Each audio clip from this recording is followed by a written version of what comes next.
let us start with our newspaper. Now we'll be covering yesterday's Indian Express. Now, if you see yesterday's Indian Express, 2-3 important articles on the first page. First, double engine, double split, political news, but something that has been happening in our Indian polity very often. Although a direct question on politics will not be asked, but in general, you can always read about anti-defection. So there is a chapter in your polity which is on anti-defection. 10th schedule in the constitution talks about this, and not just this 10th schedule. You also need to read about the Rabia case 2016 of the Arunachal Pradesh, where the governor was docked and the speaker was docked because of their kind of erratic behavior in terms of who to call to form the party, to form the government. So one is that your anti-defection law, and within the anti-defection law there are certain amendments that you need to be aware about, that when anti-defection does not hit. And apart from that, the criticism which is not given in the polity in general, you can search what is the criticism of India's anti-defection law. So usually this has been the route in India, be it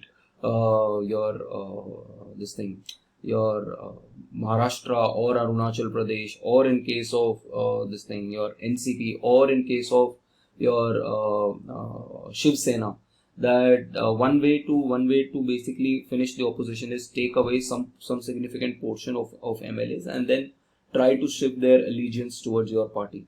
So although you will not find anything here in this context, but this is an example of how India's anti-defection law is extremely weak.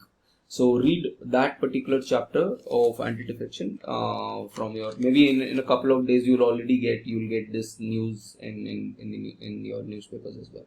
So but do that. That's an important news to cover. Then UCC, we have already done. Behind the making of UCC, we have already talked about UCC, the model UCC of Uttarakhand. We have talked about that, how it talks about two-child norm as well. It talks about marriage, divorce, and it's kind of targeting one community. And the other things we've already talked about the fact that when we talk about UCC, we do not need a common code. We need a uniform code.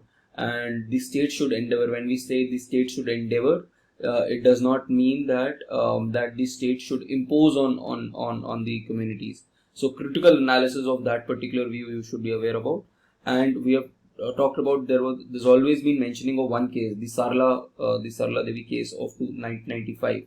But you already have both the aspects of the Sarla case. One, the Supreme Court talks about the fact that we need a UCC and the political masters have not been able to implement it. The other part of the same case talks about that there needs to be consensus before we come to implementation of UCC.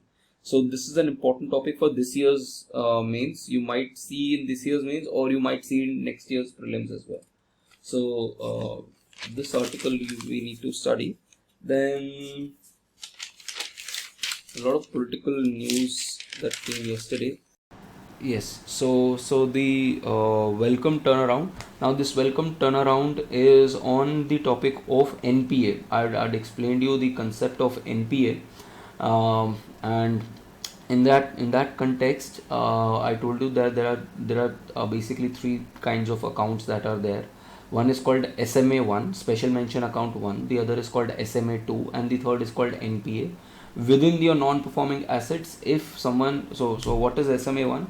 Suppose I've given a loan to someone and I don't pay the interest or the principal amount for 60 days, then the bank is supposed to mention that particular thing. The bank is supposed to mention it as Special Mention Account 1. And then if I don't pay up to 90 days, then it comes to Special Mention Account 2. And then after 90 days, it becomes an NPA. And even if I don't pay this amount for an year, then this account basically goes into doubtful assets, and then the bank, it is up to the bank when it will declare it as a loss. Now this is the timeline of declaring an asset as NPA. Now this is also called as stressed assets as well. Now there is another thing which you need to understand this article, that is called as capital adequacy ratio. Now suppose and this is one figure, this is one term that you will often see both in prelims as well as mains, and you will find a lot of application of money and banking. So once you are doing this thing your preparation, you have to give a lot of emphasis on money and banking, because around 40% of questions usually come from this particular chapter. So all these concepts should be very clear to you when it comes to both prelims and mains, especially prelims when it comes to money and banking. Now what is this capital adequacy ratio? Suppose I'm a bank and I'm giving someone a loan, say 100 rupees loan to you. Now if this 100 rupees, how have I generated as a bank, how have I generated this 100 rupees? Suppose I take this 100 rupees from Vishaka and give this 100 rupees to Gunjan. Now what will happen? I am just taking money from someone, giving that person some interest rate and charging some higher interest rate from Gunjan and then giving it to her. In this case, I have no skin in the game. As a bank, this is not my money involved, and if it's not my money involved, everything at stake is Vishaka's money. So in this case, I will have a moral hazard in the sense of screening Gunjan.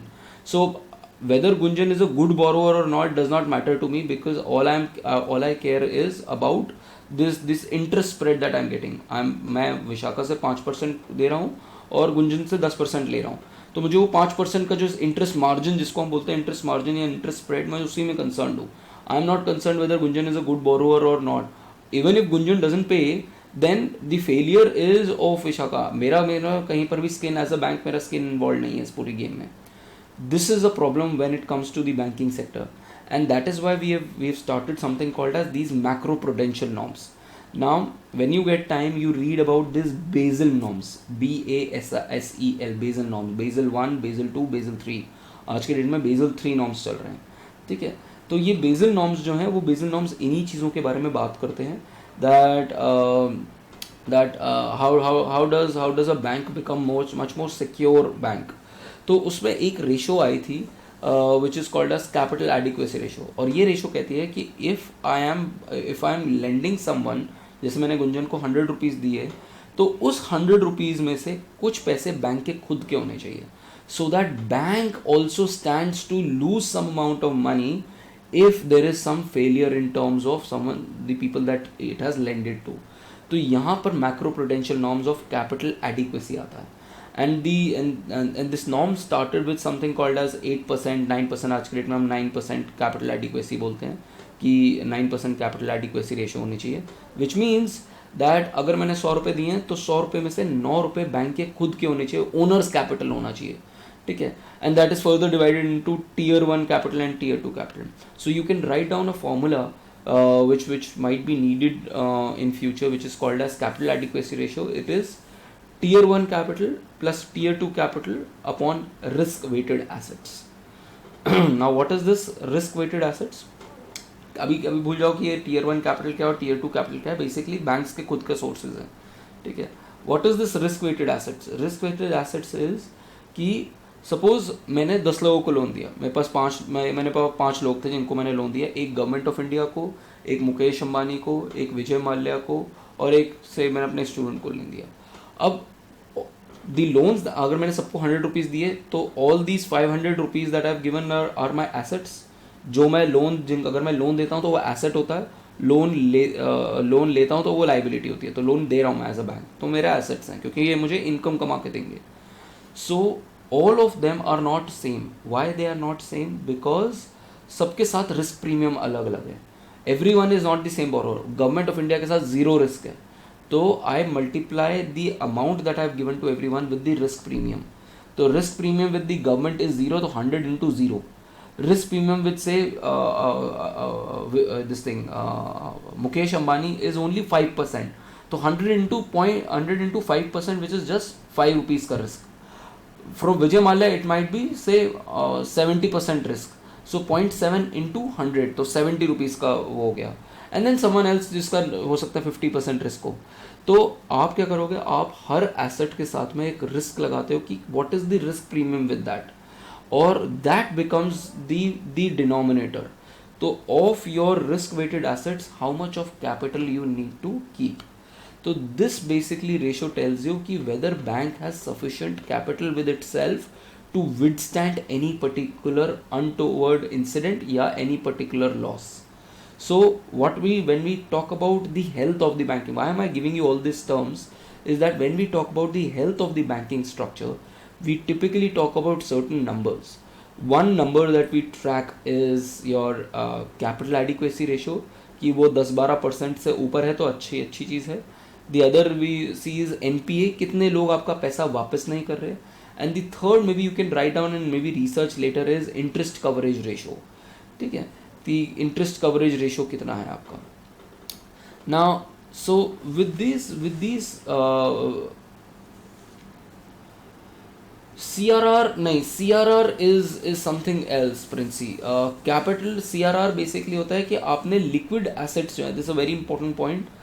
But CRR और SLR तो आपको maintain ही करना पड़ता है by the dictate of the government तो और RBI. तो CRR होता है कि कितना आपको लिक्विड कैश अपने पास रखना है, और इनफैक्ट आप RBI के पास रखते हो ऑन अ फोर्टनाइटली बेसिस. वो होता है कि जब आपका ये ना हो कि आपकी लिक्विडिटी क्राइसिस आ जाए, कि सपोज आपने लोन दिया हुआ है और इमीडिएटली आपके पास कुछ बोरोवर्स आ जाते हैं और कुछ लोग आ जाते हैं, कुछ लेंडर्स आ जाते हैं और कहते हैं कि मुझे अपना पैसा वापस चाहिए. तो आपके पास सफिशिएंट अमाउंट ऑफ कैश होना चाहिए. For that you have CRR and SLR. ये रिजर्व रेशियोज होता है rather than prudential ratios. Prudential ratios होते हैं कि कोई आपको सॉल्वेंसी क्राइसिस ना हो, उन चीज़ों के लिए होता है वो. ठीक है, तो बैंक्स भी कई तरीके रिस्क देखता है. बैंक क्रेडिट रिस्क देखता है, ऑपरेशनल रिस्क देखता है, लिक्विडिटी रिस्क देखता है. ये सारी चीज़ें हैं which you will study if you study Basel norms, and this is a very important concept both for your prelims and mains. Folks you have to understand these concept. ये आएगा आपके उसके अंदर. ठीक है, and I'd asked you to buy Nitin Singhania's book. It's a good book for prelims, but I am going to assess. There is a topper of 2013, Gaurav Agarwal. He's a Rajasthan cadre IAS, and he's also written a book. I bought his book yesterday.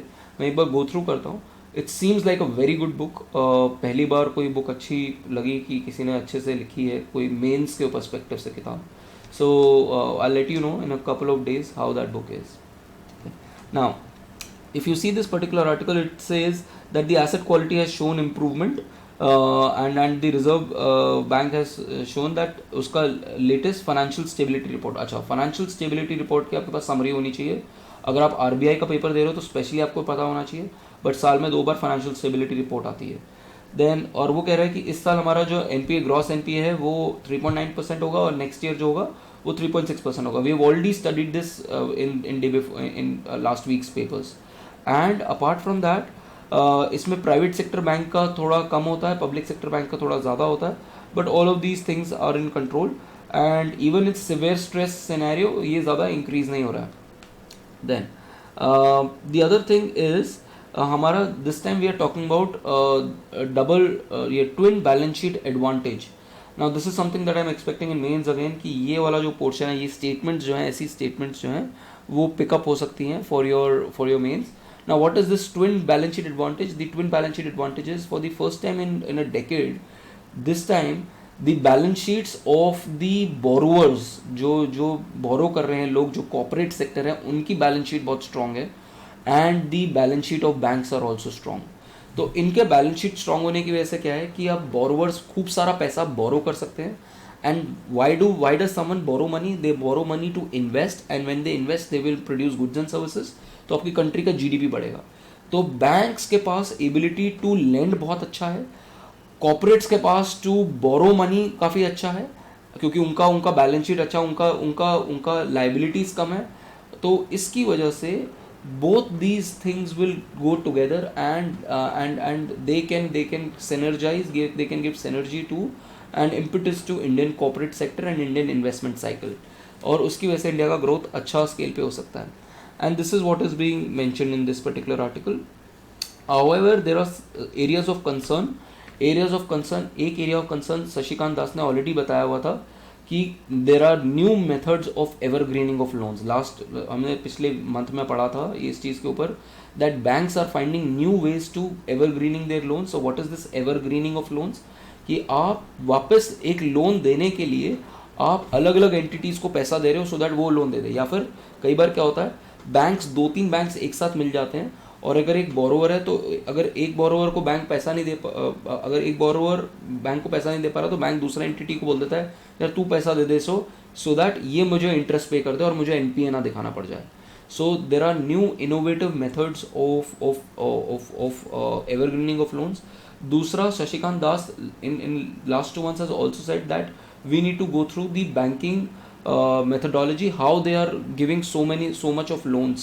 तो वो भी एक issue आना शुरू हो गया, that what is the model of lending money.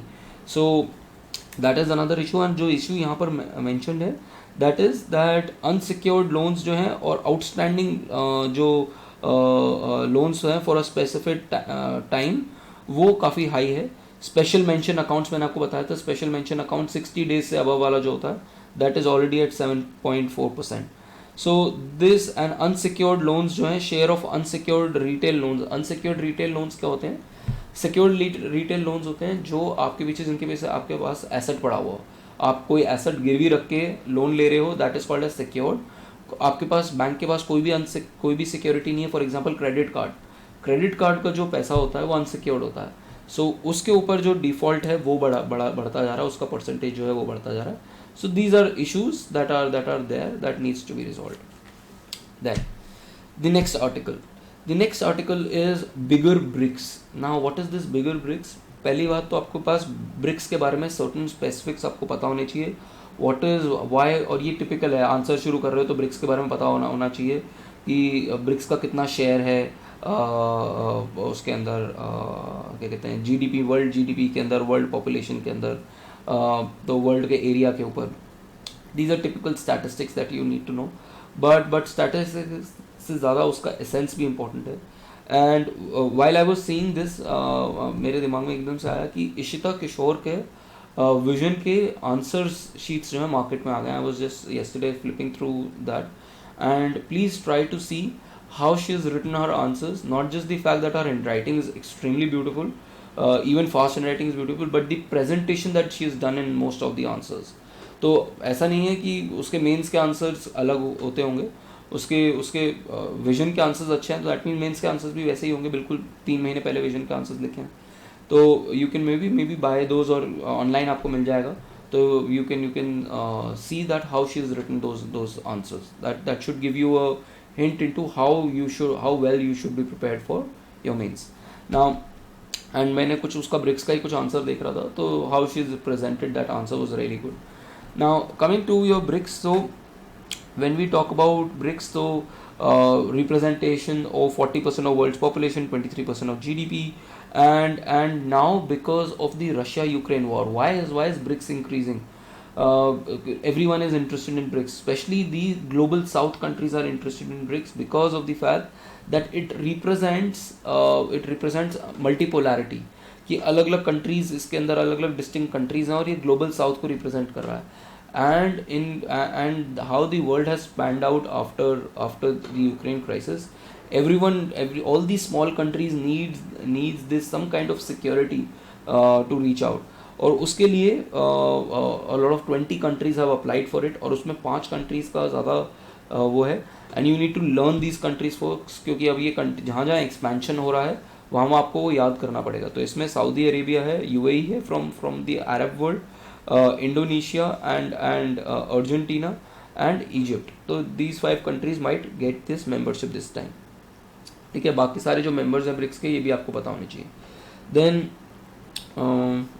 Bye the way SCO के members भी बढ़े हैं, तो एससीओ के मेंबर्स भी एक बार चेक कर लेना, एससीओ के मेंबर्स बढ़े हैं. Then apart from that we also need to ensure that this grouping does not go into the hegemony of China, because इस पूरे के पूरे ग्रुप के अंदर एक कंट्री आउटलायर है in terms of economics. सारी कंट्रीज जो हैं वो आई मीन स्ट्रॉन्ग है, वो एक्चुअली इकोनॉमिक्स का जैसा हर ग्रुपिंग का ना एक फोटे होता है, इस ग्रुपिंग का जो फोटे है वो इकोनॉमिक रिलेशंस है, और इसके अंदर the major power is China. So we can't let that this entire group gets a leaning towards China. We need to ensure that we also provide an alternative in this particular group. So this is what the article talks about, and the implication of expansion of BRICS on IBSA. There's another grouping called IBSA, which is India, Brazil, and South Africa. Which has now become kind of I mean irrelevant. उसकी meetings ही नहीं हो रही हैं, so we might be the case that we might need to revive that. Then Raj Bhavan Rajdharma, again इसके अंदर हमारे वो सारे के सारे केसेस के बारे में मेंशन है. It's an article on the governor of Tamil Nadu, and but कहीं ना कहीं इसके अगर whenever you are writing an answer on this, you can always write two sides of the story. Yes, the decisions of D Ravi has been very controversial, and it's not just one decision. It's been multiple decision. Whether it's not reading the entire, तो हर बार जब वो होता है, जैसे presidential speech होता है वैसे ही हर उसके अंदर असेंबली के अंदर गवर्नर स्पीच भी होता है. तो D.N. Ravi did not read out the entire speech. उन्होंने कुछ sections लिए. Then when there was some objection, he just walked away from the house. Then he had also not given assent to one of the legislation which was on gaming, online gaming की एक legislation थी, उसको उन्होंने assent नहीं दिया, pocket veto करके बैठ गए. And now this particular issue of basically removing a particular minister from the cabinet. So all these shows that there has been confrontation, especially in states where you do not have BJP in power, or this goes against the spirit of constitutionalism and moral constitutional morality. हमने बात करी थी constitutional morality को, उसके against भी है, and it also goes against the SR Bomai case. You need to read this case, folks. SR Bomai case and Shivraj Singh Chouhan case. ये शिवराज सिंह चौहान ये वाला है, ये वाला MP का केस है. So read about these two cases, and apart from that, but the other side of the story is that do we actually constitutional morality के case में अगर हम other side of the story भी अगर बात करें, is it good और is it right to have a minister who is in jail to be serving on the cabinet? So does it yes, the chief minister and then the council of ministers do have the right of aid and advice, but is it advisable to have them on the board when there is a trial pending and the person is in incarceration? So that is another thing that you might need to go into. Then yeah, that's the article, and you can always give examples of distinguished governors like Gopal Krishnan Gandhi and T.N. Chaturvedi. These are good example, or you can give the example of our president who was also the governor of Jharkhand. So these positions इनको कई बार gubernatorial positions भी बोलते हैं, ठीक है. तो these positions are very high esteemed positions and they should be above politics. And I would suggest that अगर आप इसको मेंस के लिए प्रिपेयर कर रहे हो, तो there have been a couple of recommendations on the role of governor in the interstate commission report. एक MM पुंछी कमीशन रिपोर्ट है, ये बहुत इंपॉर्टेंट कमीशन रिपोर्ट है जब आप मेंस के लिए प्रिपेयर करोगे अपना ये पॉलिटी वाला टॉपिक. तो इसका विजन का एक वो भी समरी भी आता है, you can always download it and you can read that जब मेंस के लिए प्रिपेयर करोगे. उसमें रोल ऑफ गवर्नर के ऊपर I clearly remember I had read something that ये पॉलिटिक्स से बियॉन्ड होने चाहिए, ये एकेडमिक्स से होने चाहिए, ये किसी पॉलिटिकल पार्टी से नहीं एफिलिएटेड होने चाहिए, बिकॉज इनको बाय पार्टीशन प्ले करना होता है रोल. तो this is an important recommendation that you can read from MM Punchhi commission report, state और सेंटर की, ठीक है. देन उसके अलावा two articles, locate the many Indians, a very good article which talks about everything in what is going on in the Indian economy, now it talks about this article talks about that number of points कि India के economics में क्या चल रहा है, India के politics में क्या चल रहा है, इंडिया की सोसाइटी में क्या चल रहा है, और इंडिया के बिजनेस में क्या चल रहा है, फॉरेन पॉलिसी में क्या चल रहा है. तो it divides this article into multiple fronts and as per how an investor should see India. When we talk about India की गुड पार्ट्स, इकोनॉमी की इकोनॉमिक स्ट्रेंथ क्या है, तो these are good numbers that you can quote. But simultaneously एक तरफ ये article है और साथ में ईशान बख्शी का आर्टिकल है, वो चाइना को कंपेयर कर रहा है. If you compare these two articles, आपको कंपैरिजन में पता चलेगा कि एक आर्टिकल बता रहा है बहुत अच्छी चीज़ें, बट दूसरा आर्टिकल बता रहा है कि अगर हम चाइना के साथ कंपेयर करें तो अभी भी हम 2007 वाले चाइना के साथ हैं. Let's go through this article first. This article talks about in terms of economics, our economy will double in the next 5 to 7 years. हम अराउंड $8 trillion हो जाएंगे बाई 2030.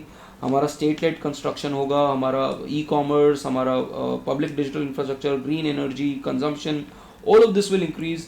हमारे यहाँ नंबर ऑफ मोबाइल फ़ोन्स जो हैं वो 900 मिलियन हो गए हैं. इंटरनेट बैंकिंग बहुत अच्छा हो गया है. फैक्टर मार्केट रिफॉर्म्स कर लिए हैं हमने, लेबर मार्केट रिफॉर्म्स कर लिए हैं, सेमीकंडक्टर्स के ऊपर काम कर रहे हैं, एंड वर्कफोर्स जो है हमारा इंक्रीज़ हो रहा है. बट इसी का क्रिटिकल एनालिसिस ना राइट हैंड साइड वाले आर्टिकल में भी मैं पढ़ाऊंगा. फिर सोशल में कह रहा है कि there are some issues because some states are growing at a faster pace, some states are growing at a slower pace. Southern Indian states typically बहुत फास्ट पेस से ग्रो करते हैं, नदर्न इंडियन स्टेट्स उतनी fast pace से grow नहीं कर रहे, जिसकी वजह से माइग्रेशन हो रहा है, इंटर स्टेट माइग्रेशन हो रहा है, और इंटर स्टेट माइग्रेशन की वजह से कई बार स्ट्रेसेस आ जाते हैं. फिर सन्स ऑफ द सॉइल वाली इशू हो जाता है कि आउटसाइडर्स ने आके कैप्चर कर लिया. जो मणिपुर के अंदर आज की डेट में आप देख रहे हो वो बाकी सारे स्टेट्स में भी होता है, बट क्योंकि मणिपुर के अंदर बहुत ज़्यादा एक्सेंचुएटेड हो जाता है. बट ये चीज़ महाराष्ट्र में भी है. महाराष्ट्र में और हर स्टेट्स फिर कहते हैं कि हमारे यहाँ के स्टूडेंट्स डोमिसाइल, वो कहते हैं कि हम तभी जॉब देंगे जब आप डोमिसाइल आपका यहाँ पर होगा, तभी हम आपको रिजर्वेशन देंगे अगर आपका डोमिसाइल होगा. तो इसको बोलते हैं सन्स ऑफ द सॉइल का थ्योरी. तो वो सन्स ऑफ द सॉइल, जैसे MNS जो है ये सन्स ऑफ द सॉइल की थ्योरी को प्रमोट करता है. या फिर हरियाणा में आके एक टाइम पे उन्होंने बोला था कि कॉर्पोरेट सेक्टर में 70% लोग वो होने चाहिए जो हरियाणा के लोग हों. तो that is again sons of the soil, क्योंकि ये जो है इस तरीके से आपका इंटरस्टेट माइग्रेशन होना शुरू हो जाता है. सो इसका कंसर्न आना शुरू हो जाता है इन पॉलिटिक्स.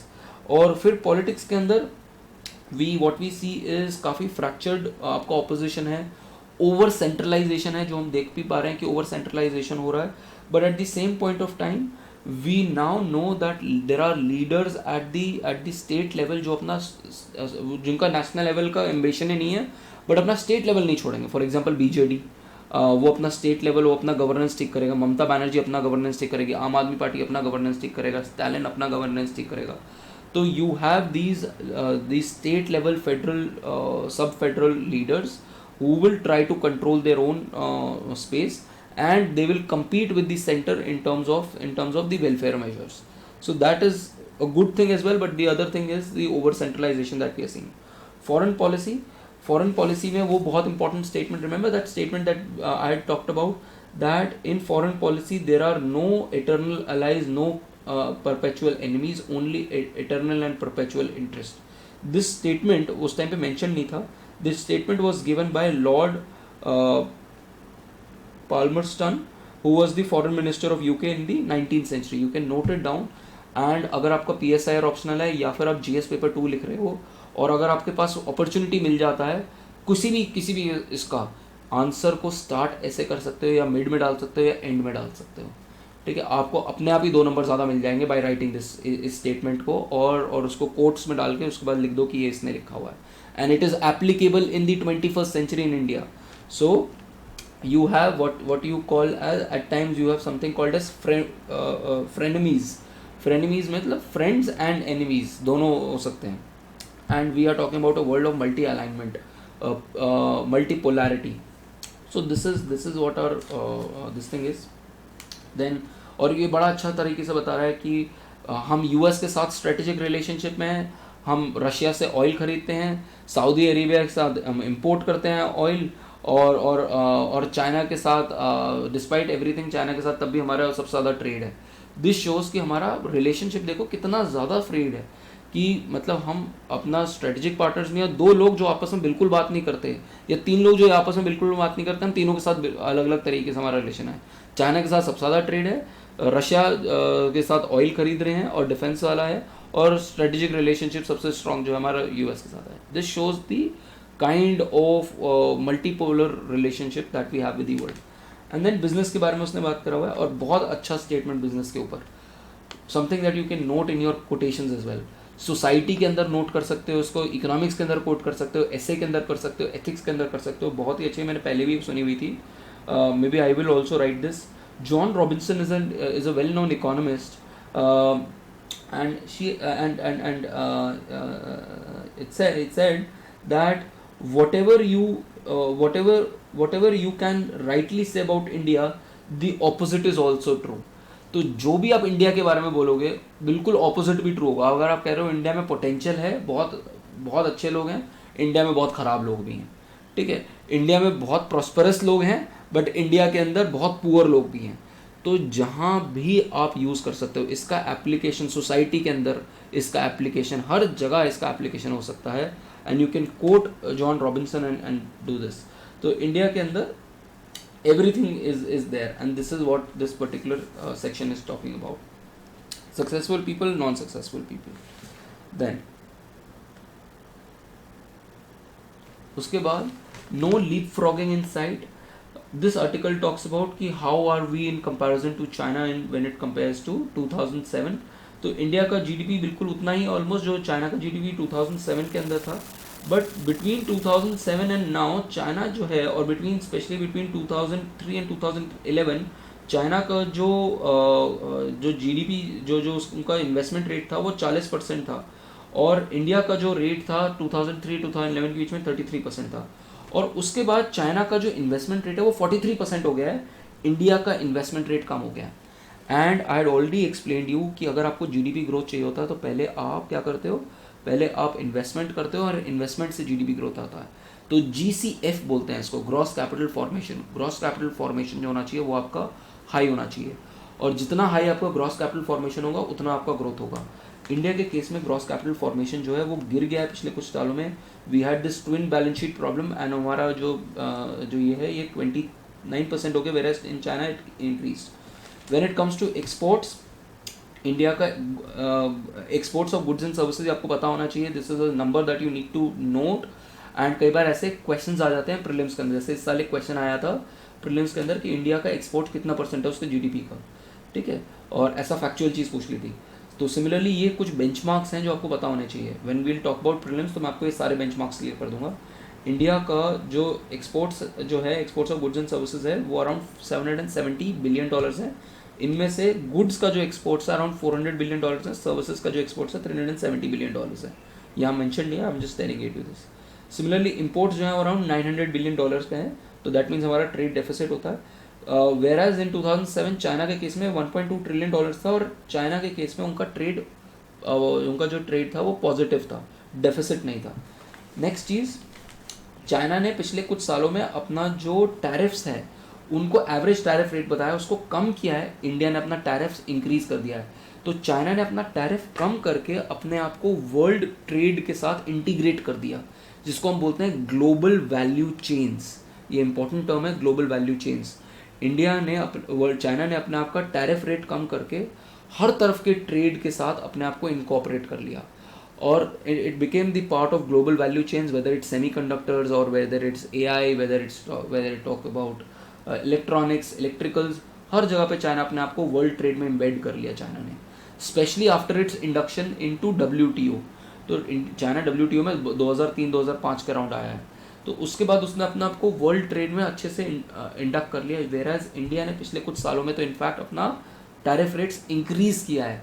हम वो आत्मनिर्भर भारत के चक्कर के अंदर हमने अपने आप को एलिनेट कर लिया वर्ल्ड ग्लोबल वैल्यू चेन से. That is being talked about. Then a major issue when we compare India to China, India का जो लेबर फोर्स पार्टिसिपेशन रेट है वो सिर्फ 50% है. दैट मीन्स 100 में से 15 to 59 की एज ग्रुप में 100 में से only 50 people are willing to work in India, whereas in China that was 73%, and that has more to do with women. China के केस में विमेन का जो लेबर फोर्स पार्टिसिपेशन रेट है वो around 60% है, 66 to 60% है. India के case में 30% से करके 24% हो गया. सो Yes, China could do it because of its manufacturing, but manufacturing के केस में भी कहाँ है, कौन एम्प्लॉयड था? उनकी मैन्युफैक्चरिंग में भी विमेन एम्प्लॉयड थी. Majorly in textile, in mobile और इन सारे इंडस्ट्रीज में you will see lot of women working. India के केस में because of a patriarchal society, India के केस में we don't allow women. In fact कम हो गया है इंडिया का female labour force participation rate. If you don't know about this term, read about this term, female या labour force participation rate. India के case में कम हो गया है. 100 में से वर्किंग एज ग्रुप में 100 में से सिर्फ 24 औरतें वो हैं जो काम करना चाह रही हैं. काम मिला या नहीं मिला ये नहीं है, काम करने की एबिलिटी, काम करना चाहना, दैट इज इंपॉर्टेंट. वो ही सिर्फ 24 हैं. So which shows India is going in the wrong direction in terms of labour force participation rate. That is a problem. Then हमारा जो कंट्रीब्यूशन है वो सिमिलर है कि कितने लोग हमारे एग्रीकल्चर में हैं और इंडस्ट्री में और सर्विस में है, but the contribution of manufacturing in case of China is much more as compared to in case of India. So India is more of a service driven economy rather than a manufacturing driven economy. So this is a good दोनों जो articles हैं काफ़ी contrast में है, but बड़ा अच्छा आपको एक क्रिटिकल एनालिसिस मिल जाता है इन दोनों आर्टिकल से. May be you can read people's editor written by Nitin Gadkari. Then last page that we need to read is this thing, explained page. Universe background hum, I have already talked about what is this background hum, what are gravitational waves. ये जो radio telescope है इसने क्या किया है, what how was the hum detected, LIGO क्या है, I had already asked you to read about LIGO. So all of this we have already discussed. You can read about this, अच्छे से explained है. What I'm more interested is in cane farmers. Now cane farming का आपको पहली बात तो year पता होना चाहिए. हमारा केन का जो फार्मिंग होता है उसका जो साल है वो अलग चलता है, वो सितंबर टू अक्टूबर चलता है. सितंबर में सोइंग होती है, लास्ट अक्टूबर टू सितंबर चलता है.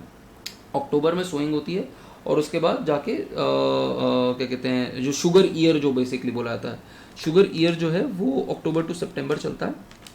अब इस केस में क्या है, इस केस में there is something called as ये फेयर एंड रेम्यूनरेटिव प्राइसेस दिया जाता है, FRP. तो रीड करना, इस केस में MSP नहीं दिया जाता, इस केस के अंदर फेयर एंड रेम्यूनरेटिव प्राइसेस दिया जाता है.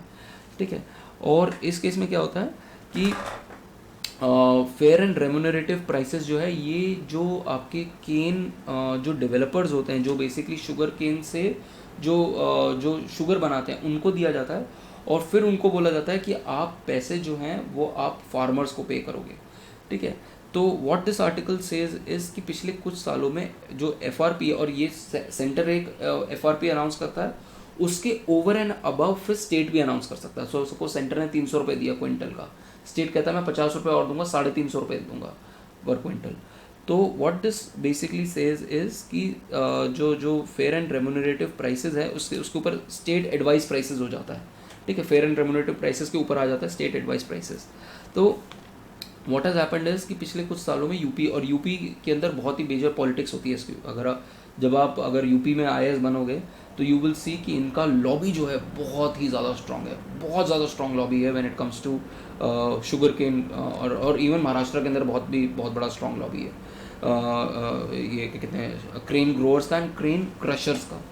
तो इसके अंदर पिछले कुछ सालों में जो प्राइसेस हैं वो ज़्यादा इंक्रीज़ नहीं किए गए हैं, but this year we are expecting, क्योंकि इलेक्शन ईयर है तो this year we are expecting कि प्राइसेस जो हैं वो ज़्यादा हो जाएंगे.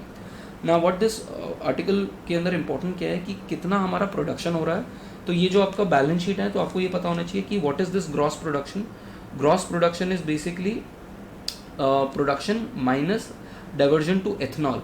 तो काफ़ी सारा जो आपका वो होता है, जो शुगर केन होता है आज की डेट में प्रोड्यूस किया जा रहा है सिर्फ एथनॉल के लिए. और इसके लिए आपको पता होना चाहिए कि हमारा जो फ्यूल होता है उसके अंदर हम एथनॉल ब्लेंडिंग करते हैं. ठीक है. 10-15% ब्लेंडिंग करते हैं. तो you can read about what is this ethanol blending. तो नेट प्रोडक्शन जो होता है वो आता है, उसके बाद कुछ हमारा कंजम्पशन के लिए यूज़ होता है, कुछ हमारा एक्सपोर्ट्स हो जाता है. But what we are seeing here is this year what is important is rainfall in this period, क्योंकि इस पीरियड के अंदर अभी सोइंग हो चुकी है शुगर केन की. अगर इस पीरियड में रेनफॉल नहीं होती तो the sucrose content in the sugar cane will reduce और अगर सुक्रोज कंटेंट शुगर केन का कम हो गया तो ना तो वो एथनॉल के काम आएगा, ना वो शुगर की क्वालिटी के काम आएगा. सो इन दिस केस वो जो एल नीनो वाला इम्पैक्ट है वो बहुत ज़्यादा इंपॉर्टेंट हो जाता है. That is being mention. And the other thing that is there is that government ने इसको इंक्रीज़ करना शुरू कर दिया है. और डिमांड एंड सप्लाई गैप जो है वो इस बार आ रहा है क्योंकि जो हमारा क्लोजिंग स्टॉक था वो बहुत कम था. इसलिए we are expecting that although we have sufficient amount of balance but still the prices might increase this year. Government will increase the prices by substantial amount because of the fact कि हमारा closing stock भी कम है and because of the fact that it's an election year. इसके बाद जो next announce होगा 2024 में होगा after the new elections. तो इसीलिए government will probably increase the prices this year by a huge quantum. But read about this article. Politics को छोड़ के जो उसकी economics है वो पता होना चाहिए. And if you can then Prem उससे पेरियार से एक तो देखना कि शुगर केन का क्रॉपिंग पैटर्न क्या होता है, कि कहाँ कहाँ उगता है शुगर केन इंडिया के अंदर, और why is sugar cane more produced in South India as compare to North India. Why is sugar cane of South India much better than as compare to North India. Read about this. It has more to do with geography. ठीक है. क्या होता है, land breeze and sea breeze से related है. ठीक है. Then poll candidates criminal records, another very important article which talks about ADR, Association of Democratic Reforms ने एक petition डाला था कि इलेक्शन कमीशन ने कई बार पार्टीज़ को बोला है कि आपको मेंशन करना है अपनी वेबसाइट्स के ऊपर that all the candidates that you are fielding उनके कोई क्रिमिनल एंटीसीडेंट्स हैं कि नहीं हैं, कौन से क्रिमिनल केसेस पेंडिंग है. ऑलरेडी जब आप फाइल करते हो नॉमिनेशन आपको ये सब कुछ देना पड़ता है. बट ये कह रहे हैं कि आपको अपनी पार्टीज़ में जब भी आप कोई लीडर्स कोई पर्सन सेलेक्ट कर रहे हो तो इमीडिएटली आपको डालना अपनी वेबसाइट पे कि इसके ये केसेस पेंडिंग हैं. तो most of the parties have not complied with all of these and यही वो बता रहा है कि हमारा इलेक्टोरल पॉलिटिक्स कितना ख़राब है. हम लोगों को उनकी पॉलिटिकल पार्टीज उनकी विनेबिलिटी भी देखता है कि कौन जीत सकता है रादर दैन कौन अच्छा सर्व कर सकता है. और कौन जीत सकता है डिपेंड्स ऑन कि आपका मनी पावर कितना है, आपका मसल पावर कितना है. तो winnability is taking more higher preference on the antecedent, the criminal antecedents of the parliament of the person. So this is an important article that is there. Then one article from business that you can read is scarcity of lithium is pushing car makers to into the mining business. Maybe you can read this article.